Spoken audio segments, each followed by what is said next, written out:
Hello everyone, আজকে এখানে পেঁয়াজ কুচি ভাজি করতে আছি।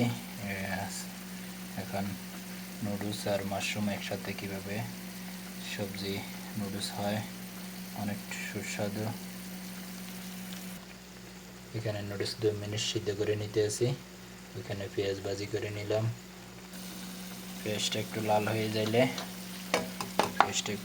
যাইলে একটু হলুদ গুঁড়ো দিয়ে দিব, আধা চামচ হলুদ দিয়ে দিলাম কালারিং হওয়ার জন্য। একটু পরে দিয়ে দিতে হবে সামান্য পরিমাণ টমেটো যখন পাক একটু মলিন হয়ে আসবে তখন মাশরুম এইভাবে কাটিয়ে দিয়ে দিবেন। এখানে মাশরুম কাটার জন্য এখানে আমি রেডি করে নিছি। মাশরুম ভালোভাবে পরিষ্কার করে মাশরুমগুলো পরে দিয়ে দিবেন।